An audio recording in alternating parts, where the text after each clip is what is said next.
But let's move away from the foreign exchange market and into another very burning economic issues, and that's the ongoing negotiations between the Nigerian government and the organized labor over the national minimum wage, which have taken a new turn. Both sides making concession in a bid to reach a compromise. The federal government, which had previously proposed the minimum wage of 60,000 naira, has now raised its offers to 62,000 naira after extensive deliberations with the organized private sector. This move comes as the organized labor, which had initially demanded a minimum wage of 494,000 naira, had adjusted its request to 250,000 naira.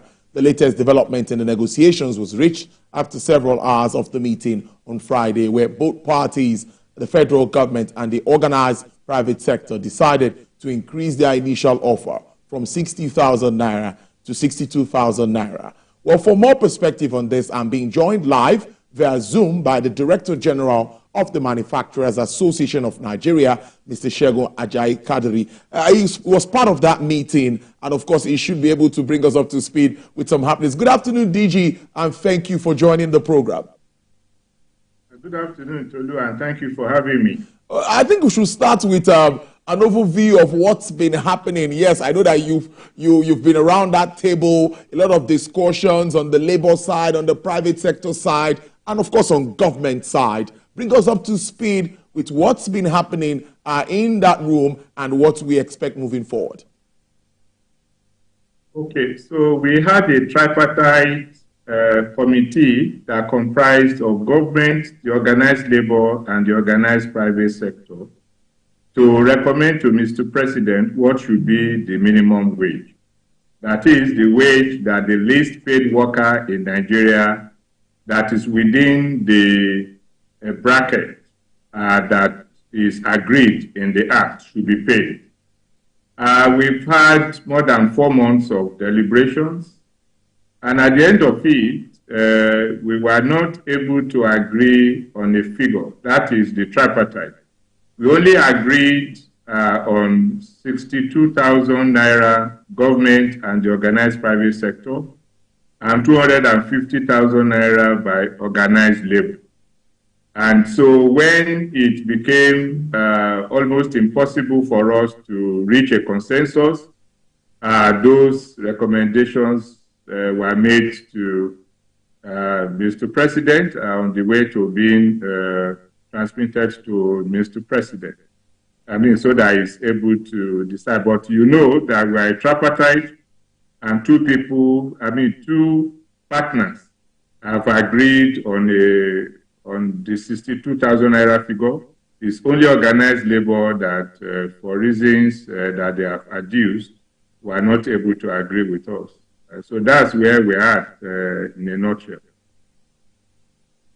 What is that the position of the private sector? They are fine with this figure, because the argument in some quarters has been that there are challenges that the private sector is facing at the moment, and some would say we've not been able to break even. We've not been able to make so much profit. So where are we with regards to what's the position of the private sector in all of this? Let's move on. Okay. So, even the tripartite, everybody spoke from the reality that they face. I don't speak for government, but what government indicated was that they didn't have the capacity to pay the least worker more than 62,000. But for us in the organized private sector, what we have indicated is that we are faced with numerous challenges that will make it impossible for us to pay the least worker 62,000. And if you really look at what has happened, 5 years ago, the minimum wage was 30,000. And so what we were offering was 100% increase. Tolu, I can assure you that there is no manufacturer who has had 100% increase in their turnover or profit either before or after tax. And so what this means is that we have had limited capacity to be able to pay. Don't forget that once you have a floor, which is the minimum wage, you have to do consequential adjustment, which will mean that your wage bill will continue to climb. As we speak, the capacity utilization for the whole of 2023 was about 55.1%, which means that we barely produce at half of our installed capacity. And once you look at the products that we made but we are not able to sell, it's above 1 trillion for the period, for the last 12 months. That's the year 2023. You also have the fact that the manufacturing sector actually grew by just 1.40%. So our fortunes have not improved over what we've had. And so it will be difficult for us to take much more than that. So we spoke from the reality that we faced, the current challenges that we face, which everybody knows. I mean, the foreign exchange, what has happened to the foreign exchange regime. You know, the unprecedented downturn in consumer purchases. We've had the interest rate hit the roof. It's now anywhere between 35 to 40%. We've had insecurity severely limiting our access to our raw materials and logistics and sales of our product, and quite a number of challenges. The infrastructure challenge, the recent increase in cost of electricity, more than 250%.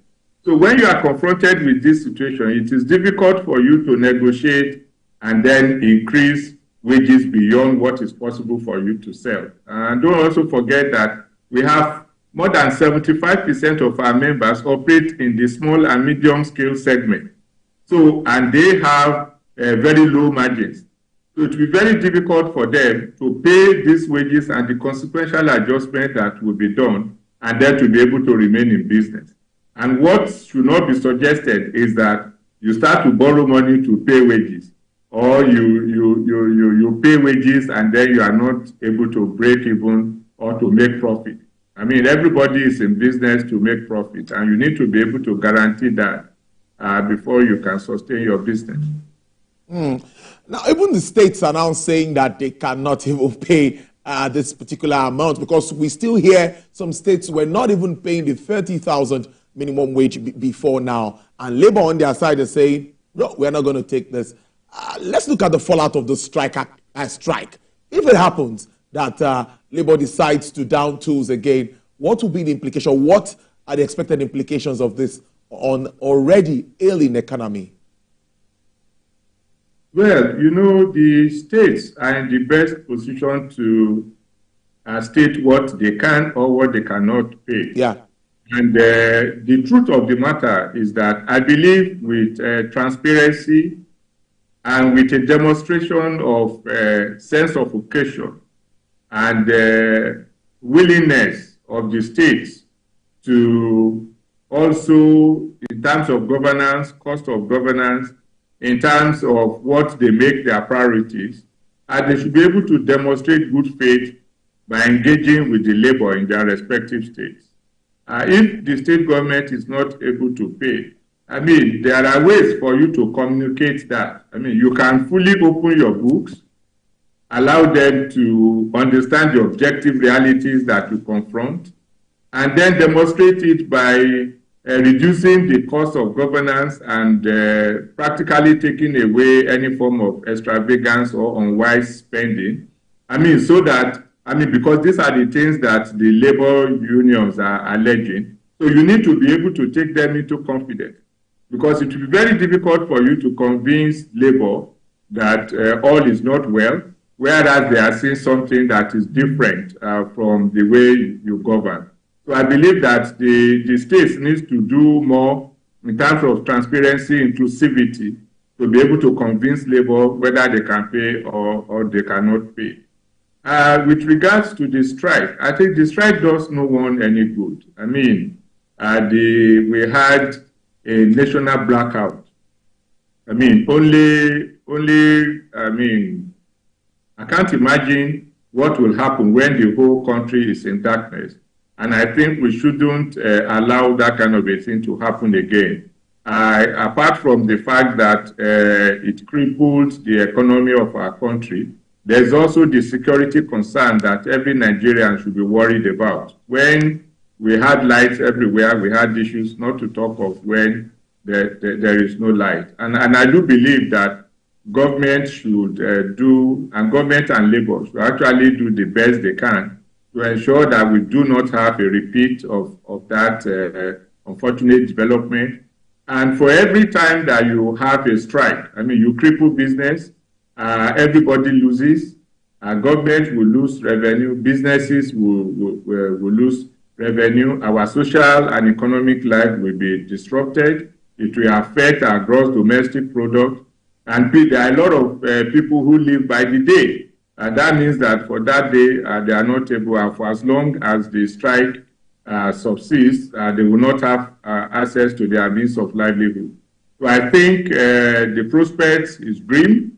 I do hope that all will be done to only engage in dialogue and to do all that we can to avoid the strike. I mean, the strike does not have to bring untold hardship on the people, particularly those who have nothing to do with what is at dispute.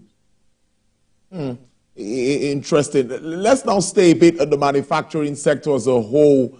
The CEO's confidence index, I think all of that, there was a report last week from the Manufacturers Association of Nigeria. With all of these challenges laid out, interest rate is on the high side. We also see what's happening with inflation and the slow economic growth, which you've alluded to in your submission earlier. What do you think, what's happening to manufacturers, or what do you think is the state of manufacturing in Nigeria at the moment?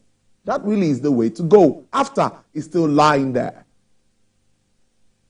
Yes, our MCCI mirrors the assessment of CEOs of more than 400 selected companies as to what is the current state of the economy in the manufacturing sector and what they look forward to in the next 3 months. So that is to show the confidence, to test the confidence that they have in the manufacturing process. What we have seen is that in spite of all the challenges which you have mentioned, manufacturers are still optimistic that in the next 3 months we should see an improvement. And that's because we have been engaging government and we have made so many policy recommendations. And with all the reforms that the government is doing, particularly in terms of the multiplicity of taxes and levy, the Presidential Committee on Fiscal Policy and Tax Reform, we had expected that even as we go into the second half of the year, we are going to see a rapid implementation of those recommendations. We are looking forward to a stabilization in the exchange rate and for government to insulate as much as possible the productive sector such that the exchange rate that we have access to in terms of procuring our raw materials, machines and spares, and the rate at which our imports on productive inputs are calculated will be maybe fixed at a point to be able to bring down inflation and so on. We should be able to see some improvement in the performance of the manufacturing sector. We are looking forward to government improving on the security situation that we have. We are seeing that there will be a cap on the increase in the interest rate, and for special windows open to the manufacturing sector for us to be able to access credit at rates that will allow us to be competitive. So it's in consideration of all of this that we have seen a slight improvement in the index that we have seen, a movement from 51.8% to 53.5%, which demonstrates that in spite of everything, we are looking forward to a continuous engagement with government and improvement in the environment. You did mention the AFCFTA. Yes, AFCFTA is here with us. And if we say that we cannot compete with Asia, America, and Europe, we should be able to compete favorably in the African market. And so we have to join other partners in the economic space of Nigeria, the ministry, departments, and agencies of government, whose role it is to improve the environment, for us to do the right thing so that we don't unwittingly create an environment where other African countries will take advantage of our huge market, and we are not able to have the desired market penetration in the African countries. So for us, I think generally speaking, we are looking forward to continuous engagement with government so that we will see what is needed to be done and for us to be able to take advantage of the huge opportunities that we have in the continental market. If we can do this in a minute or a minute 30 seconds, 75 billion was supposed to be released at the time for interventions and all other interventions. Are these monies coming in, DG? Are your members getting to benefit from this? Well, the truth of it, Tolu, is that we have not yet seen the 75 billion. The processes are still on. What we understand is that the Ministry of Industry, Trade and Investment is in charge of managing the process, and our members have applied for the funds, even though it is grossly inadequate and quite quite little, but we saw it as an opportunity to demonstrate that what we can do with as little. So if our members are able to assess it, if we see the rapid improvement in their fortunes, we believe that we encourage government to expand the windows of these special kind of funds that will come at single digits. But as we speak, we are yet to see disbursement in that area, but we are in touch with the Ministry of Industry, Trade and Investment, and our members are optimistic that when all comes together, the funds will be properly disbursed to bona fide manufacturers who will be able to make good use of the funds, and then government can get value for the money and for the initiative, which of course will be a basis for further expansion. We believe that recapitalization of the BOI is the way to go, and we will have much larger funds when that is done. Director General, Manufacturers Association of Nigeria, Segun Ajayi Kadri, MNI. Thank you so much for joining the program. We really do appreciate your time. Thank you, Tolu. It's always a pleasure. All right, then. Well, interesting conversation. At least there are prospects